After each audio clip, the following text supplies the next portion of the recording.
book of 2 Maccabees, Chapter 6.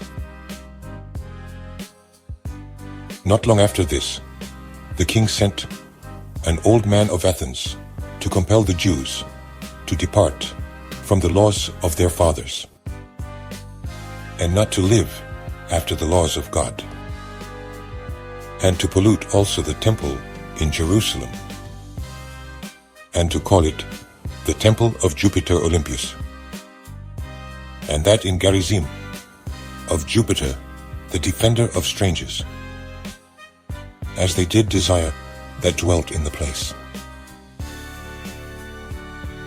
The coming in of this mischief was sore and grievous to the people, for the temple was filled with riot and reveling by the Gentiles, who dallied with harlots, and had to do with women within the circuit of the holy places, and besides, that brought in things that were not lawful.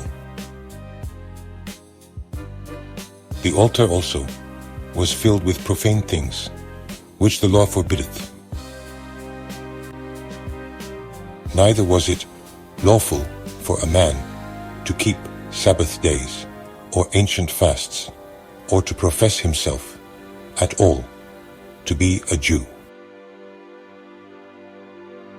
And in the day of the king's birth, every month they were brought by bitter constraint to eat of the sacrifices.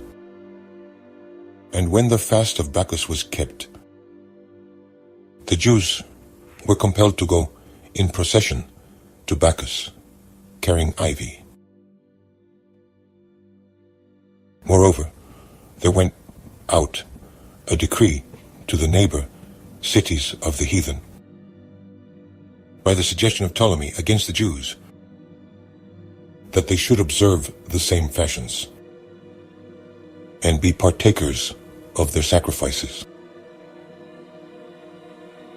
And whoso would not conform themselves to the manners of the Gentiles should be put to death.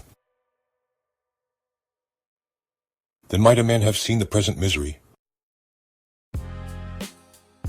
For there were 2 women brought, who had circumcised their children, whom, when they had openly led round about the city, the babes hanging at their breasts, they cast them down headlong from the wall.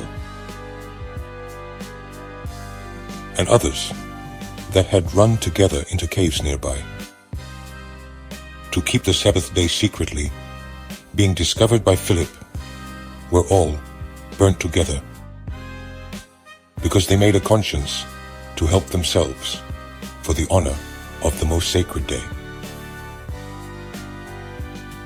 Now I beseech those that read this book, that they be not discouraged for these calamities, but that they judge those punishments not to be for destruction, but for a chastening of our nation.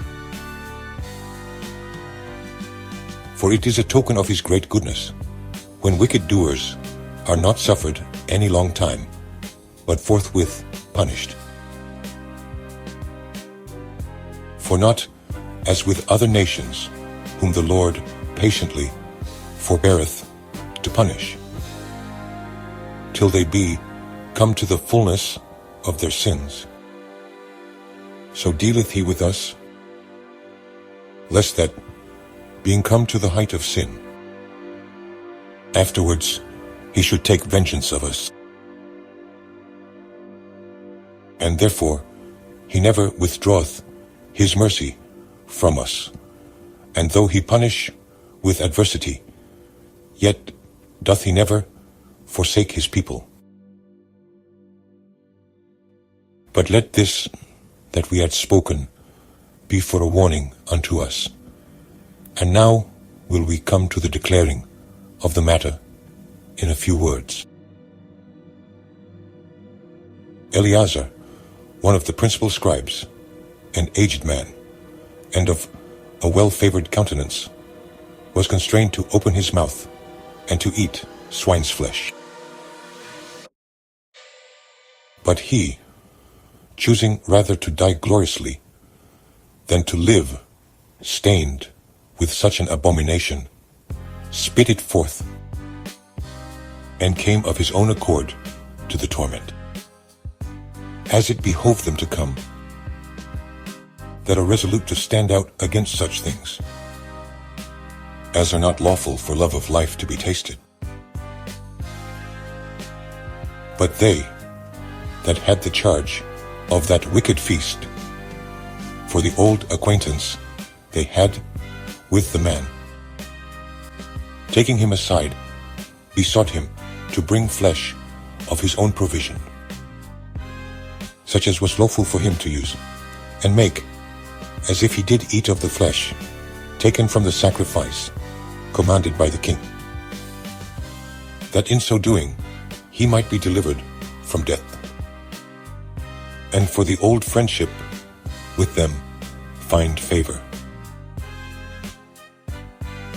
But he began to consider discreetly, and as became his age, and the excellency of his ancient years, and the honor of his grey head, whereon was come, and his most honest education from a child, or rather, the holy law, made and given by God.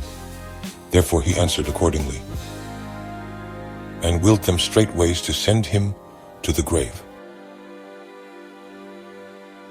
For it becometh not our age, said he, in any wise to dissemble, whereby many young persons might think that Eleazar, being 80 years old and 10, were now gone to a strange religion. And so they, through mine hypocrisy, and desired to live a little time and a moment longer, should be deceived by me, and I get a stain to mine old age, and make it abominable. For though, for the present time, I should be delivered from the punishment of men, yet should I not escape the hand of the Almighty, neither alive nor dead. Wherefore now, manfully changing this life, I will show myself such an one as mine age requireth, and leave a notable example to such as be young, to die willingly and courageously for the honorable and holy laws. And when he had said these words, immediately he went to the torment. They that led him, changing the good, willed they bear him a little before into hatred, because the foresaid speeches proceeded, as they thought, from a desperate mind.